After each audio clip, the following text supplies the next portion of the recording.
राजस्थान में विधानसभा के चुनावों से पहले कांग्रेस नेता सचिन पायलट ने दिए एक विशेष इंटरव्यू में कहा कि उन्हें भरोसा है कि राजस्थान में लोग परंपरा को तोड़ना चाहते हैं और उनकी पार्टी कांग्रेस को फिर से चुनना चाहते हैं।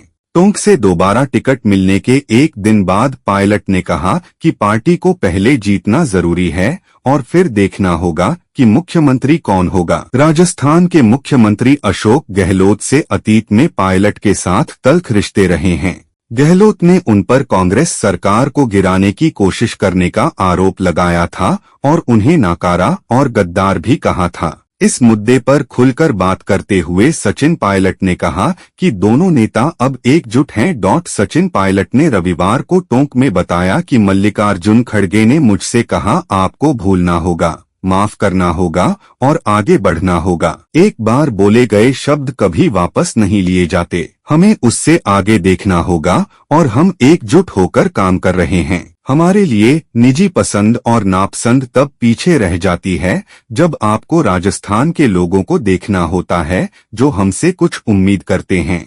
अगर उनकी पार्टी जीतती है तो उनके सीएम बनने के मुद्दे पर पायलट ने कहा कि हमारे लिए सबसे महत्वपूर्ण जीतना है। भविष्य में क्या होगा यह तो मैं भी नहीं जानता।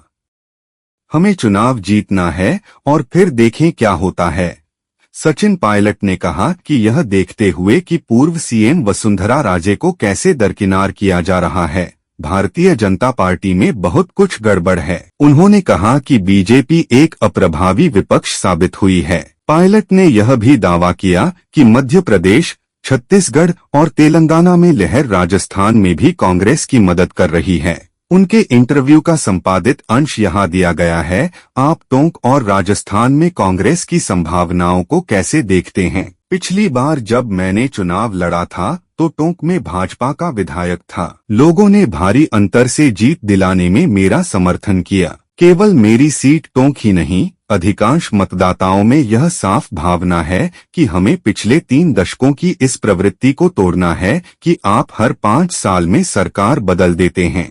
अपनी यात्रा में मुझे जो व्यापक समझ मिली है वह यह है कि लोग कांग्रेस सरकार को दोहराना चाह रहे हैं। आपको क्या लगता है ऐसा क्यों होगा? मैं ऐसा इसलिए कह रहा हूं क्योंकि कांग्रेस सरकार ने काम किया है और इस तथ्य के कारण भी कि भाजपा एक अप्रभावी विपक्ष साबित हुई है। भाजपा पिछले 5 साल में अधिकतर समय सड़कों और यहां तक कि विधानसभा से भी गायब रही। लोगों के मुद्दों पर उन्हें जितना जोश दिखाना चाहिए था वह गायब है। अब पिछले 3 महीनों में ट्रक पर खड़े होकर यात्रा करना और लोगों से यह उम्मीद करना कि वे आपको वोट देंगे, मुझे नहीं लगता कि इस बार यह काम करेगा। इसलिए मुझे पूरा भरोसा है कि कांग्रेस वापसी करेगी। भले आपके और सीएम गहलोत के बीच तीखी नोकझोंक हुई थी, क्या आप दोनों ने मनमुटाव छुपा लिया है? यह कोई आदान प्रदान नहीं था। मैं अपने शब्दों को लेकर काफी संयमित था और पिछले 25 साल में मैंने इसी तरह अपनी राजनीति की है। मैं उस बारे में बात नहीं करना चाहता क्योंकि यह अतीत है और हमें भविष्य को देखना है। जैसा कि मल्लिकार्जुन खड़गे ने मुझसे कहा था जब मैं दिल्ली में उनसे मिलने गया था।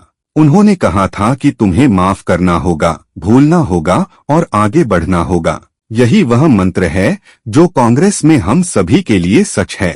जो समय बीत गया वह चला गया और वापस नहीं आएगा। एक बार बोले गए शब्द कभी वापस नहीं लिए जाते। हमें इससे आगे देखना होगा और हम उम्मीदवारों के चयन और प्रचार के मामले में राजस्थान कांग्रेस में एकजुट होकर काम कर रहे हैं। भाजपा के विपरीत कोई खींचतान और दबाव नहीं है। हमारे लिए निजी पसंद, नापसंद, महत्वाकांक्षाएं और विकल्प पीछे रह जाते हैं जब आपको राजस्थान के लोगों को देखना होता है जो हमसे कुछ उम्मीद करते हैं। हमें साथ मिलकर काम करना है और हम साथ मिलकर काम कर रहे हैं। हमें चुनाव जीतना है और फिर देखें क्या होता है। तो अगर कांग्रेस जीतती है तो क्या हम आपसे राजस्थान के अगले सीएम के रूप में बात कर रहे हैं? हमारे लिए सबसे महत्वपूर्ण है जीतना। एक बार जब हम जीत जाएंगे तब देखेंगे कि विधायक और नेतृत्व क्या करने का फैसला लेते हैं। यहाँ आपके समर्थकों का कहना है कि इस बार आपको सीएम बनाया जाना चाहिए क्योंकि 2018 में आपको अपना हक नहीं मिला, यही भावना हो सकती है। पार्टी ने अपने सभी नेताओं को जगह दी है। जहाँ तक मेरा सवाल है, मुझे जो भी काम दिया गया, जयपुर में या दिल्ली में या संगठन में, मैंने लोगों की सेवा करने के लिए उसे पूरी तरह से निभाया है। भविष्य में क्या होगा यह तो मैं भी नहीं जानता। मैं बस इतना कह सकता हूं कि हमारा पहला काम बहुमत हासिल करना और जनादेश सुरक्षित करना है।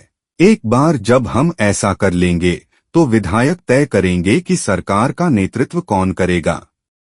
प्रियंका गांधी ने पूछा कि बीजेपी का सीएम चेहरा कौन है, लेकिन कांग्रेस के पास भी साफ सीएम चेहरा नहीं है। खैर, अंतर यह है कि भाजपा में केंद्रीय नेता आते हैं और कहते हैं कि कमल को वोट दो और पीएम के चेहरे पर वोट दो। पीएम अपना पद नहीं बदलेंगे और सीएम नहीं बनेंगे। राजस्थान में हम सभी राज्य के नेता हैं और राजस्थान में परंपरा रही है कि जीतने वाले विधायक और दिल्ली में नेतृत्व तय करता है कि सरकार का नेतृत्व कौन करेगा। हम दिल्ली में बैठे किसी व्यक्ति के नाम पर वोट नहीं मांग रहे हैं। हम राजस्थान में बैठे नेतृत्व और हमने जो काम किया है उसके नाम पर वोट मांग रहे हैं। राजस्थान में बीजेपी काफी आश्वस्त दिख रही है और उसका कहना है कि उसने कानून व्यवस्था और पेपर लीक मुद्दे पर कांग्रेस को घेर लिया है। यहाँ तक कि आपने बाद वाला भी उठाया। पेपर लीक जाहिर तौर पर एक गंभीर मुद्दा है और सिर्फ यही नहीं बल्कि देश में कहीं भी जब युवाओं की वर्षों की मेहनत बर्बाद हो जाती है तो कार्रवाई न करना हमारे लिए गलत है। गरीब परिवार युवाओं की ट्यूशन और कोचिंग पर पैसा खर्च करते हैं। मुझे खुशी है कि सरकार ने राजस्थान में आजीवन कारावास की सजा का एक नया कानून पारित किया है जो निवारक साबित हो रहा है। मुझे लगा कि यह एक मुद्दा है जिसे हमें उठाना चाहिए था और मुझे खुशी है कि हमने ऐसा किया। इसके अलावा भाजपा यह दावा करती है कि विशेष रूप से राजस्थान में कानून व्यवस्था खराब मुद्दा है, तो देखें कि मध्य प्रदेश या उत्तर प्रदेश में क्या हो रहा है।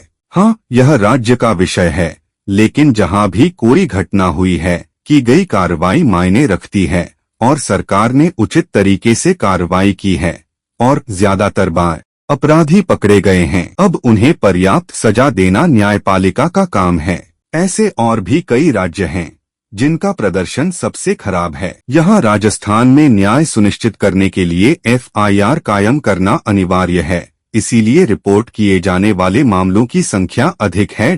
तो क्या राजस्थान में कांग्रेस के खिलाफ कोई सत्ता विरोधी लहर नहीं है? मुझे नहीं लगता कि यह कहना सही है कि कोई सत्ता विरोधी लहर नहीं है, लेकिन केंद्र सरकार के खिलाफ 9 साल की सत्ता विरोधी लहर है और वर्तमान में राजस्थान में भाजपा की अव्यवस्था है। महंगाई है, नौकरियां खत्म हो रही हैं और अमीर और गरीब के बीच असमानता बढ़ रही है।